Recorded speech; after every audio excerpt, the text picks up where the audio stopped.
Michael Chandler versus Dan Hooker. Dan Hooker currently the minus 120 favorite against Michael Chandler, the plus 100 dog. And this will be a very exciting matchup between two top level guys from different promotions.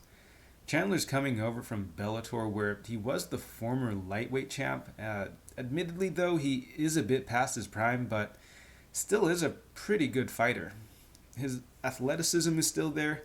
It looks like his speed, power, and even cardio are on point. As far as what Chandler does well, he really likes to pressure opponents. He has a good jab, likes to work the body, which will be really beneficial against Hooker, and also has a powerful hook and cross that he throws. Chandler also does have his wrestling to fall back to, which he did use against Primus in their rematch. He went a full 5 rounds and was able to use his wrestling to win the decision. That was over 2 years ago, though, and was also the last time he got out of the first round. I suspect his cardio will still be solid over 3 rounds, even if it has diminished since then. But that brings me to my next point, and that is the level of competition.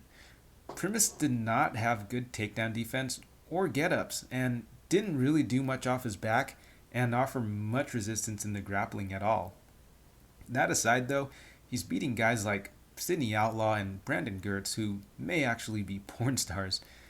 But in all seriousness, Chandler is usually a heavy favorite in these fights, and while I can't say for certain how his recent opponents would hold up in the UFC, I definitely don't think they'd be ranked, aside from maybe Patricio Pitbull, who he lost to, but even then, debatable. Outside of that, though, Chandler hasn't really been tested in recent years. On the other side, though, we have Dan Hooker, who has faced some of the best fighters in the lightweight division.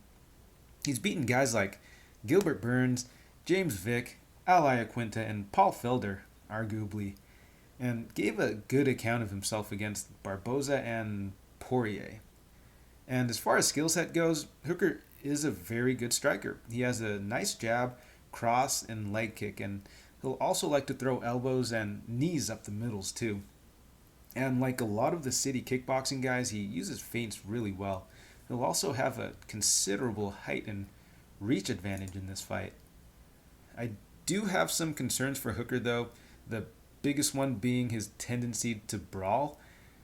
He has good technical kickboxing, but tends to want to bite down on the mouthpiece and brawl when he starts taking some damage, which is a very dangerous proposition against someone like Chandler, who has an explosive hook and cross.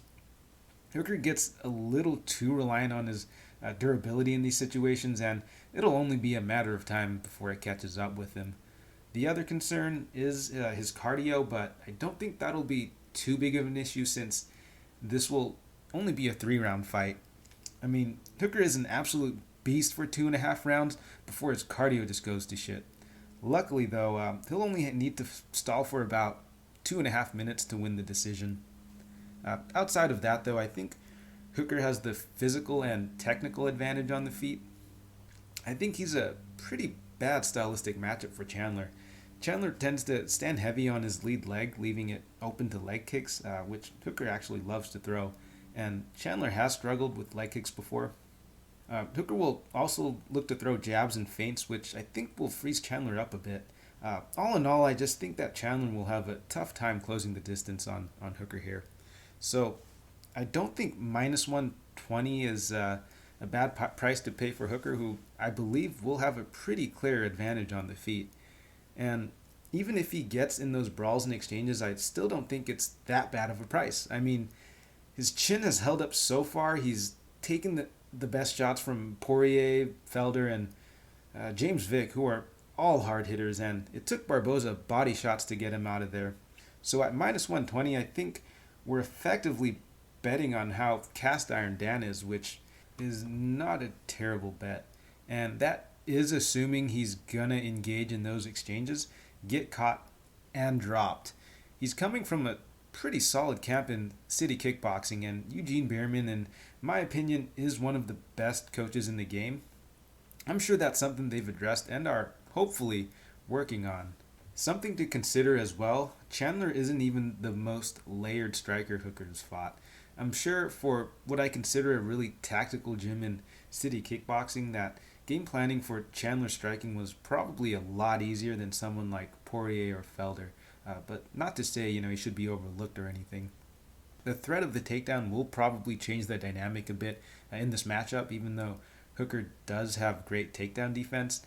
I just think that the skill set Hooker brings to the table will make it difficult for Chandler to land clean. So I think if Hooker is able to avoid the wild exchanges, he should be able to pick Chandler apart on the feet. I think minus 120 is pretty great value on Hooker, honestly. And I know my BetMMA tips page says I have him locked in at minus 135. My internet crapped out a bit, and I ended up submitting the pick twice, so I have about 4 units placed on Hooker. But I honestly think that it's still good value on Hooker, so I'll be sticking to my guns here. And right now, minus 120 is a pretty good price for Hooker in my opinion, but it looks like all the money is coming in on Chandler. Maybe I'm missing something here, but the pick is Hooker, and I have about 4 units placed on him.